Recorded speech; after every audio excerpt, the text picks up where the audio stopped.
Sagado, Miwani Sabani Sabemi, no Kama, Kolende Pana, Odo, Mami Yesebeninge, Atade Kwa Abla Jara, Jean Sedu, Mami Ngabara Manake Kaburuse, Nibi Balula, Isinyama Bana, Oti Balikata, Awa Alaka Noya Dati, Jean Sedika, Rambi de Minakobi, Abla Jarako, Direction de l'information des relations publiques de l'armée, au cours de Mako Dirpa, au cas qu'on a fondé Disso de Kunungo Alamisa, ou Ye qu'on a fondé Dike. Kuna foni di mi bitalike ka nyeshi ba manje wale kebawu ani mi ndalembe ku segere mi nye finitigi la ko yere be wuli ka joni chesiri min na jamana kono joni sodi ka do kase ka bele jele nyefo sabula arme ka bara dugu ni dugu bana kene kan jara kidu ni mi ngero o debi fo joni sodi ka do dugu na tala benye de bi dakena ka ako mi nya anga arme yele mabade dona na sabula folo dugu ni dugu de kumbe arme la hal ni minasana abidugu joni sodi ka do kile bana ako ni hakili bala minye abodirpa colonel Solomani Dambele aka fola Jean Sodi Carlo ni hakili bala je kalo klimu ngani kile temeni bamanju kunye hiri ke anga jamana kan sabula ikado dunda chama de be ya ke kile ka ke bamoy Jean Sodi Carlo douanza koro seware minye bafo Jean Sodi Carlo kati ani sokolo uye ni bele yele ke dona dukseje ukumba fe ka ferama de nga alamaso Jean Sodi Carlo anga sura sukulu minye kunafoni dile o de kera sababu ye ka kon unye min ba to mase ka tinyani bake Jean Sodi halo fana bane ikado nyina make sabula sura su be wuli ka jola on bi daka sunogola su fara tleka Jean Sodi Carlo dugu bate dugu mangani de utara ka min momo ako kati kele mbane ngofe so mingera ka fo do yolo la ka do dugu kono kati re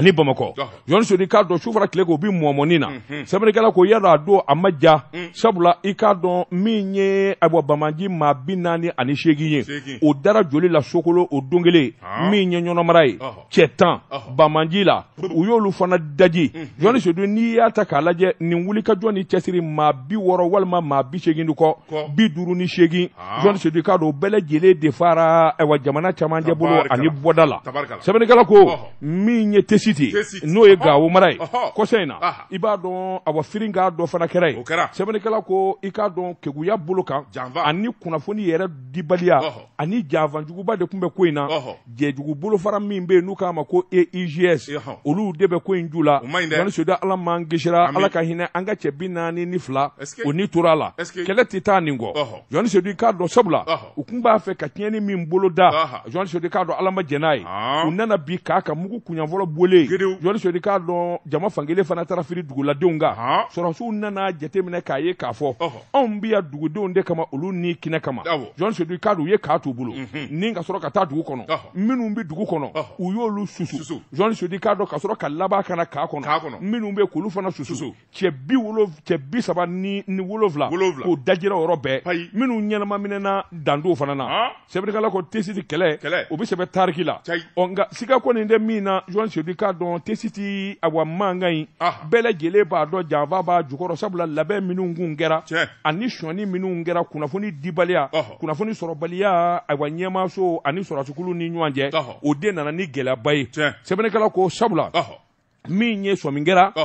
kuna fondi disra minumbe Jean Sodi Carlo yo detige o nyema uta erezo nana tige nyema uta do mini mimbi sena aita ni ve aye ni geta ga dona Jean Sodi Carlo dabali ni fero tigele do hanni ni nyana yusoro ukanga bosra mi ve o de nana ke sababu ye minya to erezo nana tugu ni nyanje oro ni be Jean Sodi aita ni ve aya daya aye ni geta Jean Sodi o de kara sawe kasinga manu nyereke sebene kala ko minye wulika joni jetemine ambi doni mine kobi Jean Sodi Carlo bamanje waleti ban onga mi ngoni ngera kosa nakati ani abo yoro chamana bamanji kelengele minu nyoro la do yere ka fatoy do yere ka garibuye Jean Sodi Carlo abele jele baraka mine ambi doni mine kobi che biduru ni ko kati ni bomako che Jean Sodi Carlo olu mine na minye anu deme baw semene kala ko deme ba chama defana kumbu la dugunu kati walma bomako yeniye tege darukan l'air complice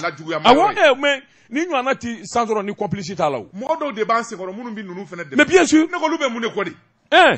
ube mungo ba ma jere be mungo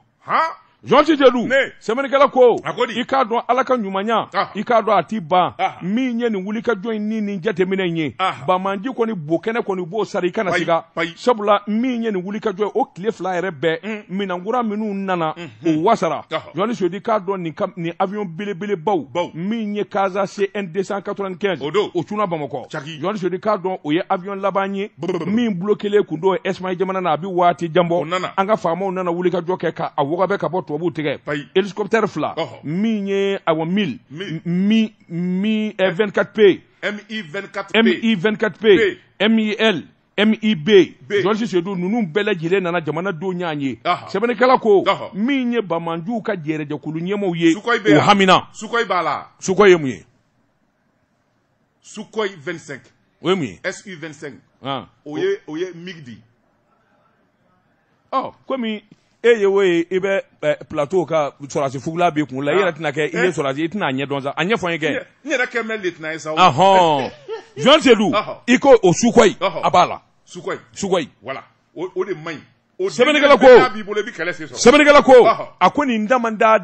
ye mɔɔ hakili sigi Jonti Jedu an bɛ donni min na ko bi jamanadenw kan k'u kɔnɔ jɛya ka sɔrɔsikuluw dɛmɛ a ma fɔ marifati la nka kunnafoni dili maa sure dɔ filɛ n ka so dɔ filɛ taa ka segin la yan ni nin ye dunan ye Jonti Jedu o kunnafoni dili o bi kɛ sababuba de ye jamana yɛrɛ ma nin kun ye sɛbɛn ye an ye min bɔ l'indépendant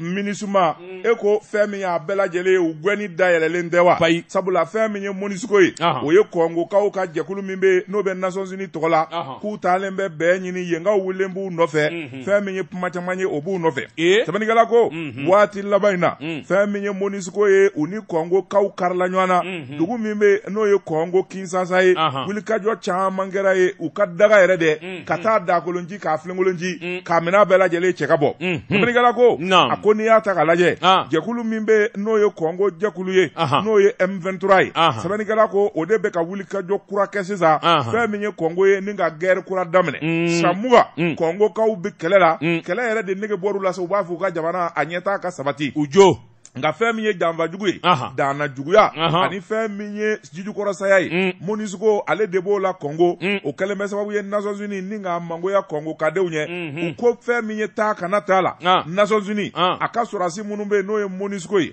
u ka taa teliya la ka b'u ka jamana kan sabula u nafa foyi t'olu kan ni tɔɔrɔ tɛ sɛbɛnnikɛla ko a ko kɛlɛ nana wuli k'a jɔ kɛlɛ in yɛrɛ senfɛ MONUSCO yɛrɛ ɲinibaatɔ u nana mugu ci in kɛra sababu ye fɛn min ye maa 3 fo ka se maa 5 ma u y'o fa Kongo ni ka dɔw bɛɛ kɔrɔ jogi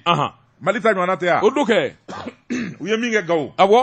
sɛbɛnnikɛla ko a ko n'i y'a ta k'a lajɛ fɛn min ye MONUSCO ye a ɲɛmaw kɔni kɔnɔ guwanlen bɛ a ma ɲɛ min kɔ u y'u ka minɛnw jɛ ni k'u teliw ka t'u sigi dugu fan dɔ fɛ sɛbɛnnikɛla ko a ko min n'o kɛra MONUSCO la o ɲɔgɔnna de labɛnnen bɛ Mali ta in kama n'o ye MINUSMA ye MINUSMA u gwɛndɛ don a ti mɛn sabula denmisɛnjɛkulu minnu bɛ n'o ye Yɛrɛwolo Debu sur les remparts olu yɛrɛ ye sɛbɛnni kɛ ka lɛtiri ci ka taa f'u ye koyi k'u ka minɛnw bɛɛ cɛ janni 22 septembre cɛ n'o ma taa ni ko y'u sɔrɔ u y'o laɲini wa k'a ɲini Mali faamaw fɛ Assimi Goïta premier ministre Choguel Kokala Maïga ministre de la défense fɛn min ye CNT ɲɛma Maliki Diawo k'a ɲini u bɛɛ lajɛlen fɛ u bɛɛ k'u jeni ɲɔgɔn fin joona janni 22 septembre cɛ MINUSMA k'a ka kosow a n'a ka kasaw cɛ an garila ɲɔgɔn na sɛbɛnnikɛla ko a ko n'i y'a ta k'a lajɛ Mali ani Kongo o kɛlɛkɛcogo tɛ kelen ye sabula tukɔrɔma ninnu Kongo la olu dusu ka teli olu kɔni sina ka wuli sɔgɔmada kelen ka hi k'u kan n'u ye tamasiyɛn o tamasiyɛn u b'a bɛɛ lajɛlen kari Mali t'o kɛ nka Mali bɛ kangarida de kɛ n'i ma kangarida kan mɛn an bɛ ko da i kan min ka jugu ni Kongolaw ta ye sɛbɛnnikɛla ko an bɛ don minɛ ko bi jamanakuntigi bolo ɲɛsinnen b'ale ma MINUSMA ka mandat min n'a kurayara Mali t'a fɛ a ka MINUSMA gɛn sabula n'i ye Faransi gɛn n'i ma kukala gɛn i m'a gɛn fɔlɔ dɛ wa MINUSMA ale de nana Faransi ka minɛnw kɔnɔna na o tuma teliyala takuba gɛnna cogo min ambassadeur gɛnna cogo min n'o ye Joël Meyer ye MINUSMA ka porte parole Olivier Salgado min ye koloka la k'a fɔ ale gɛnna cogo min RFI ni France 24 di datugura cogo min MINUSMA fɛnɛ ka gɛn o cogo la k'u ka base bɛɛ lajɛlen datugu ka bɔ Mali la o de bɛ na ni lafiya ye sɛbɛnnikɛla ko a ko an bɛ don minɛ ko bi nin de ye jamanadenw ka yeta ye wa ni ɲuguɲugu min wulilen filɛ nin ye fika foyi t'a la nin fiɲɛ kɔni a bɛ taa ni MINUSMA ye kunnafoni filɛ nin ye an ye min zalo ka bɔ le point kɔnɔ a ka bi bɔli la Jonti Jedu ne Jɛka pub k'a ka feerefɛnw lakodɔn nege kanɲɛ 12 sera Bamako k'a fɔ jiginɛw ka bonyamasegi bɛ aw ye. Daba Tunkara Nam Mbala cogo bɛ di Jean Cizedou ni maa min ma ɲɛ sufɛ kundi kɔ i b'i janto i tulo fila la Jean Cizedou k'a dɔn n bɛ bɔ ni sɛbɛn ye sɛbɛn min n'u k'a ma aujourd'hui min ye sɛbɛnni kɛbaa ye a tɔgɔ de ko Alhaji Abe Haidara sirifukɛ ko Jean Cizedou k'a dɔn den mana ja ayiwa maa min ye ka tɛmɛ jobaatɔ kan suya ko b'i kɔnɔ a ko min ye jamana sugu bulon de ye i k'a dɔn a bɔ fourniture de quittance d'imprimé sécurisé min n'a bɛ trésor to a la san 2023 a sugu buloko graphique industrie ani bitar impression olu kun ye wuli ka jɔ kɛ a washara bunaku kan Jean Cizedou k'a dɔn ma sɔrɔ u y'u jalaki ni k'a bɔsiw la ko in dira maa min ma u k'o de ma ko société Golden Service Jean Cizedou i k'a dɔn a bɔ miliyɔn 200 bonyango a wari bɛ taa so o ma sɛbɛnnikɛla ko in yɛrɛ dun kɛra cogo di a ko n'i y'a ta k'a lajɛ cakɛda min bɛ yen n'u k'a ma ko CRD ani ARMDS olu de faso ka cakɛda ye minnu bɛ sugu bulon ko jateminɛ sabula autorité de régulation des marchés publics Jean Cizedou k'a dɔn o n'a ɲɔgɔnna ani délégation des services publics o bɛɛ y'o de ko fɔ Jean Cizedou k'a dɔn jamana o b'o jamana dɛmɛ a ko n'i y'a ta k'a lajɛ graphique industrie bitar impression i k'a dɔn ka taa fara Golden Service nin cakɛda saba de y'i kan bɔ sugu bulon in nɔfɛ Jean Cizedou k'a dɔn tuma min ayiwa ni jaabiw nana bɔ a fɔra ko Golden Service o ye wari min fɔ o da de ka nɔgɔ ka tɛmɛ tɔ fila bɛɛ lajɛlen ta kan o tuma min ye ayiwa jamana ka cakɛdaw n ye min f'i ye CRD ani ARMDS olu nana yamaruya di sa k'a fɔ min kɔni ye nin hakilina in ye a ka di Golden Service ma Jean Cizedou usine tigi ani jagokɛla ye kelen ye wa sɛbɛnnikɛla ko awa ko in balannen b'o yɔrɔ dilan tiɲɛ don ni sugu bulon bi di jateminɛ bi kɛ jateminɛ min bi kɛ o de ye wariko ta fa ye ne ko k'e b'a di 100 ni ne ko n b'a di 60 ne de n'a sɔrɔli ka kan sabula ne ka wari ka nɔgɔ Jean Cizedou nka min b'o kɔfɛ yalima mina min n'o kofɔra yalima mina ɲuman do wa a tigi bɛ se k'a dilan wa Jean Cizedou k'a dɔn ɲininkali bɛ nin yɔrɔ in de la a ko n'i y'a ta k'a lajɛ daduma in Jean Cizedou k'a dɔn a bɔ sɛbɛnfura min kan ka dilan a fɔra ko sécurisé a nganamu n'a sɔnni barika ka bon minnu yɛrɛ b'a baara dɔn n'o ye graphique industrie olu y'a jira k'a fɔ olu ka ban ani ka t'u ta da bɔgɔ jeninen kan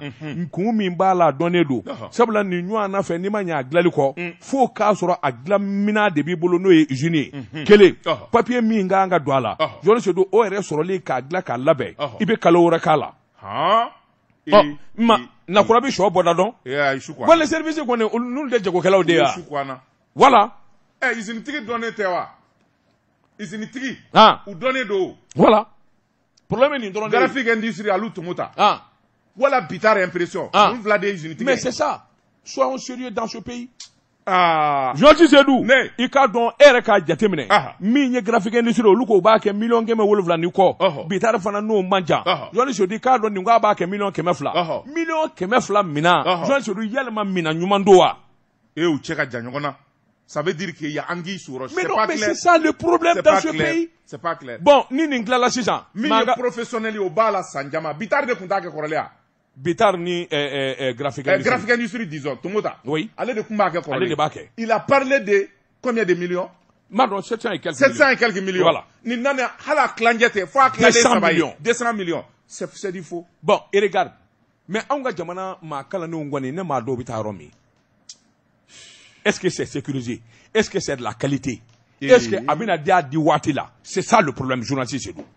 600 Soani vérificateur général na wuli k'a fɔ ni marché min kɛra a ma ɲɛ a kɛra ta a bɔra ta et c'est le même problème qui va retomber bon quittance dun tɛ manamana ko ye de bi wari la don trésor mais je te dis sɛbɛnnikɛla ko a ko an bi donni mina ko bi Jean Cizedou k'a dɔn jandɔn yɛrɛ la kɔrɔ ko ka di jamana a ka wuli ka jɔ ni cɛsiri graphique industrie ni bitar olu bɛɛ lajɛlen kɔni dar'u ta da bɔgɔ jeninen kan nka hali bi ninnu bi da gɛlɛya de la k'a fɔ wari de ka nɔgɔ Jean Cizedou fɛn dɔ ye da nɔgɔ ye nka ɲuman tɛ nin kun ye sɛbɛn ye an ye min bɔ aujourd'hui kɔnɔ a ka bi bɔli la Daba Tunkara misitigiw bi ɲɔgɔn fana nin tura ye min tɛgɛ don ka bɔ ni sɛbɛn ye an ko min ma le soir de Bamako Fasiriba n'o ye Yusufu Konate nin y'a ka sɛbɛn ye Yusufu ko a ko fɛn min ye faramafɛnw ye olu de bi ɲɔgɔn giyɔrɔ dɔn Sinesibu ani UNTM u karilen bɛ ɲɔgɔn na Docteur Abudu Male ani Yakuba Katile u ye ɲɔgɔn jaabi sɛbɛnna sɛbɛn minnu n'olu ka gɛlɛn sɛbɛnnikɛla ko a ko INTM ɲɛma n'o ye Yakuba Katile a kun ye sɛbɛnni kɛ ka ci ministre du travail ma fonction publique dialogue social ma k'a fɔ a ye sɛbɛn dɔ ta n'o ye arrêté a k'a bɛɛ lajɛlen annulé joona joona ko ale bi kalo kelen dama de d'a ma n'o ye utu kalo ye ultimatum sɛbɛnnikɛla ko a ko n'i y'a ta k'a lajɛ arrêté min bi kofɔ arrêté in bi tali kɛ école maître maa 11 olu tali jamana yɛrɛ ka fonction publique la minnu kun bi kalan kɛ sanfɛ kalanso dɔw la sɛbɛnnikɛla ko a ko fɛn min ye INTM ɲɛma ye a ko a ka sɛbɛn kɔnɔ ko ninnu man ka taa jamana yɛrɛ wagandeba kɔnɔna na sabula u tun bɛ baara kɛ université minnu na budget autonome b'olu bolo o tuma jamana ka contractuel tɛ université ka contractuel don sɛbɛnnikɛla ko Abudu Male ko université ye jɔnni da ye jamana ta tɛ wa jamanadenw de bɛ ka kalan olu de y'a laɲini ka sɛbɛnni kɛ ani ka grève kɛ ni gouvernement nana bɛnkan kɛ n'o ye protocole min n'o kɔnɔna na kabi san 2010 gouvernement ye layidu di k'a fɔ a bi maa ninnu da maa 500 ani maa 2 k'a ta 2010 la ka na se bi ma san 12 gouvernement ma se ka maa wɛrɛ ta maa 60 kɔ i kulo ma jɔ han maa 60 dɔrɔn o de sera ka taa sɛbɛnnikɛla ko a ko maa tɔ n'o ye maa 442 ye o bɛɛ lajɛlen taara ka taa concours kɛ u ko min ma test d'aptitude kabi san 2019 o bɛɛ n'a ta gouvernement m'u ta sɛbɛnnikɛla ko a ko gouvernement nana maa wɛrɛ ta n'o ye maa 32 ye sɛbɛnnikɛla ko olu fana kun y'u ka concours kɛ n'o ye concours d'aptitude ye utu kalo o tile 14 san 2021 o bɛɛ lajɛlen tonnen bɛ gouvernement ma dɔ wɛrɛ ta o la maa 11 dama kɔ Yakuba Katile fana ko k'o ti kɛ sɛbɛnnikɛla ko wara dama don docteur Abudu Male ale min ye sanfɛ kalanso maître ale min ye olu ka ɲɛma syndicat ɲɛma ye a y'a jira k'a fɔ ni maa 11 tali a ti sariya sɔsɔ sabula gouvernement yɛrɛ de ye layidu di olu ye kɛlɛ de kɛ wa bɛnkan kɛra o ɲɔgɔnna delila ka kɛ UNTM ye a ko a bi Yakuba Katile hakili jigin yala a ɲinɛna wa olu ye kɛlɛ kɛ yan k'a fɔ fɛn min ye maa dɔw bɛ yen n'olu bɛ kɛnɛyasow la hôpital ye minnu ta n'olu bɛ budget autonome kan k'a fɔ olu ka ta fonction publique la o kɛlɛ kɛra yan o jo dir'u ma o tuma olu ta min kɛlen filɛ nin ye o ɲɔgɔnna kelen de don yala ale bi bɔ cogo jumɛn na ka kuma nin na olu ye faso nabɔ wa u ma faso nabɔ ayiwa naam Abudu Male ko a ko Yakuba Katile ma a bɛɛ n'a ta k'i cogo dɔn ni maa min ka kulusi woso ale don i kana yɛlɛ jɛya yiri la n'o tɛ i lebu bi bɔ a ko a bɛ cakɛda min kunna n'o ye conseil économique social et culturel ye jamana fanga don fangaso don ale man k'i to la ka kɛ UNTM ɲɛma ye ko yala a munna a ti démissionner ma kalan n ka kalan tɛ nin yɔrɔ in kɔrɔ ayiwa u kalan ni nama tɛ wa nin bɛɛ kalan de b'a fɔ u kunkolo ka ci Yakuba Katile kɛlɛ tɛgɛrɛ a bɛ kodɔn dɛ Abudu Male fana kalan don dɛ Abudu Male i b'a ko docteur Abudu Male professeur de l'université Usuba Adama don sɛbɛnnikɛla ko arrêté minnu bi fɔ Abudu Male ko a ti annulé bi a ti annulé sini ni yɔrɔ Yakuba Katile ja ka ti tala kali ye olu ka maa 11 taara ko sigi mɛ ka maa 442 tɔ kɔnɔ kunnafoni bɛ nin ye an ye min sa alo ka bɔ le soir de Bamako kɔnɔ a ka bi bɔli la journaliste Seydou bɛ n bolo bugɔ kan don n bi bɔ ni sɛbɛn ye sɛbɛn min n'u k'a ma ko glave journaliste Seydou o ye Muruba ye Bamuru de don wa journaliste Bamuru journaliste Seydou ni a bɛrɛ ta n'i y'i jugu ka fini ye i ɲi kan na i bi siran a ɲɛ journaliste Seydou k'a dɔn wuli ka jɔ bolo kan min ye Lamini Jara ka fɔ ye a ko juraw i k'a dɔn u ka jɛrɛkulu dɔ bɛ yen u ko min ma patronat journaliste Seydou k'a dɔn a bɔ faamubaliya ani gɛlɛya bɛ ne ka don ni ɲɔgɔn cɛ sabula kɛwale dɔw bɔra ka kɛ bi journaliste Seydou a kɛn bɛ kamana gan ye a ko n'i ye juraw ka jɛrɛjɛkulu in da k'a lajɛ a bɛ cakɛbada damada de fɔ journaliste Seydou k'a dɔn min ye ɲɛmaaso ye a delila ka kɛ journaliste Seydou k'a dɔn minnu ye ɲɛmaaso kɛ i k'a dɔn ko laban nana fara ɲɔgɔn kan min ye k'a kɛ jɛkuluba kelen ye o de nana kɛ sababu ye k'a kɛ CNPM in ye Musa Bala Kulubali Cɛman Kulubali fa o y'a ɲɛmaaya kɛ cɛman i bɛ n ko n jate kɛ don fara la n tɛmɛ n'a kɛrɛfɛ i bɔ na la wa tɛmɛnin ye Musa Kulubali karata Masasi don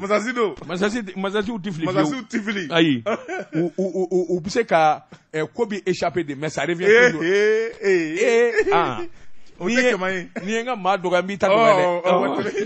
ɲɛ ban Jasi Zedu sɛbɛnnikɛla ko a ko Musa Bala Kulubali Ishaka Jara Dosolo Tarawele min ye Mahamad Borge Toure Baben Sandara Allah Baben Sandara nunu ngelengelena fɔ filɛ nin ye nin caman bi ne don nin dara lahara nunu ka tile la wuli ka jɔ ani cɛsiriba de kɛra Jɔn Sodi k'a dɔn juraw ka bɛn nka an bi donni minɛ ko bi gɛlɛyaba de nana don a jɛkulu la Jɔn Sodi k'a dɔn ɲansamasama ani ɲɔgɔn buruja o kun ne ka k'a ɲɛmaaya ye Jɔn Sodi kabini o kɔni kɛra i k'a dɔn juraw labanna u ni jamana ɲɛmaaso nana fara ɲɔgɔn kan an ka nin ko in jɔ sabula ni bɛnbaliya bɛ yen an ka camancɛ fanga dɔ sigi min kɔni na ɲɛnɛ wolomali kɛ sarakisɛw ani taabolo kuraw ni k'olu boloda Jɔn Sodi k'a dɔn o de kɛra sababu ye min ye Conseil national du patronat du Mali CNPM Jɔn Sodi k'a dɔn u ka kalo 3 walima kalo 6 di jɛkulu min sigira i k'a dɔn u ka se ka wuli ka jɔ boloda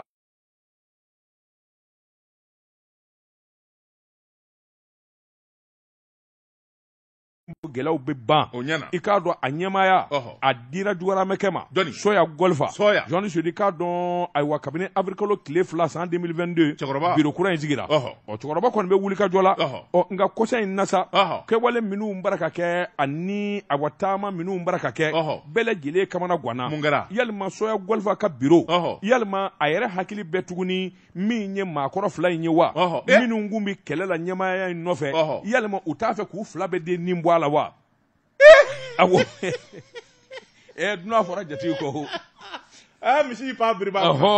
la hawla wala quwwata sabula mo somine do Jɔn Sodi k'a dɔn awa collectif de groupement ani awa conseil national des régionaux Jɔn Sodi k'a dɔn olu kɔni zomina k'a fɔ wuli ka jɔ kura min bolo dalen do bureau provisoire in fɛ Soya ka bureau fɛ u ka wuli ka jɔ ni kɛwale minnu bara ka kɛ u bini ka sumaya ko fɛ dɛ sabula a fɔra kalo 3 kalo 6 u ka sarakisɛ bɛɛ lajɛlen fali ka yɛlɛma kuraw do ani ka senkura di ayiwa cakɛda in ma Jɔn Sodi k'a dɔn olu yɛrɛ kɔni e k'u taara k'u nama dunna fɔlɔ wa foyi ma kɛ kalo 3 daban diraw ma san kelen foyi ma kɛ e u t'a fɛ ka taa Jɔn Sodi dɔw kɔni ko i k'a dɔn ɲɛmaa kura kɔrɔ 2 min bɛ yen minnu kun bɛ kɛlɛ la e k'u t'a fɛ ka kulu ni a jaje bɛɛ de nin bɔ ko in na wa kana ni maakura ye wa sɔmɔgɔ nin kelen don de la o janfa min labɛnnen don Jɔn Sodi k'a dɔn a kɛn bɛ kura ye min ye hakilina kuraw ye ni jɛkulu minnu ni y'o f'i ye olu de kɔni nana sɛgɛsɛgɛli boloda sa olu b'a fɛ ka tabali gosi ka ko in yɛrɛ ɲɛdɔn sabula Jɔn Sodi k'a dɔn an bɛna min kan a taara ka ko ye u bɛ maa siran a ko n'o tɛ ayiwa min ye juraw ye Jɔn Sodi k'a dɔn an bɛɛ ye nafolotigi ye an bɛɛ ka dahirimɛ b'an kun o biro sigi man ka kɛ gɛlɛya yɛrɛ ye non moi je propose une solution cette fois-ci laquelle kulu ni jaje ka fara ɲɔgɔn kan ka Soya o fana gɛn ka bɔ yen non ça va être c'est une transition aw bɛ se ka na o éterniser cogo di n bɛna solution min aw bilara ko a k'a ɲɛnabɔ non aw ko k'a k'aw yɛrɛ ye n bɛna min f'i ye ce qui va se passer finalement le gouvernement va prendre tout en main mais c'est clair ni gouvernement ye a b'u bɛɛ bɔ yen sisan ka na n'u ka bureau o tuma ne ko ni gouvernement nana n'o ye cadre bɛ se ka commerçants gérer bon ça c'est o ye baara bannen o gouvernement bi fonctionnaire dɔ ta sisan k'o nommer k'o sigi bon et tout le monde va perdre u mago sara et tout le monde va perdre n'o kɛra sisan non c'est-à-dire que jɛkulu dɔw bɛ yen moi j'aime pas attendre élection oui consensus c'est tout chambre de commerce min kɛra conseil na conseil malien des chargeurs patronat chambre des mines CMTR c'est-à-dire que élection man ka kɛ ninnu na quoi c'est des milliardaires wari b'a bɛɛ bolo ka mɔgɔ ta min man ka ko gérer mais o bɛ taa kɛ élection ni ɲɔgɔn sama ye pour quelle raison fantanw kana bɛn mais waritigiw fana ka dɛsɛ si ka juru tɛ si la nin ye dangajugu ye jamana in kɔnɔ koyi politikimaw ka élection kɛ kana bɛn aw fana nafolotigiw ye wo ye élection ɲɔgɔn sama na AEM ka muru ni BC ta ɲɔgɔn o bi ɲɛ mais a banna baw cɛkɔrɔba silamɛtɔw mais pour quelle raison mun élection ko de kɛra yan non ça va pas u kan ka sigi ka kuma ka bɛn c'est pas normal bon anw jago kɛla an bɛɛ n'a kan an bɛ karisa ta ko non n ko n'i kɛra nin ɲama ye ciden de ye o tuma ala ɲɛsiranya taara min bon c'est compliqué an n'a kɛ ko wɛrɛ b'a kɔnɔ han mais min kɔni ye ko wɛrɛ bɛ sɔrɔ a kɔnɔ anw tɛ min dɔn mais je te jure kalo sabanikɛlaw olu ko k'u tɛ taa cɛkɔrɔba ko u kɔni u bɛ yen fɔlɔ dɛ k'ale yɛrɛ b'a ka retraite ta ye nin kun ye sɛbɛn ye an ye min bɔ banburu kɔnɔ a ka bi bɔli la ne bɛ n tɛgɛ don o bɛ kɛ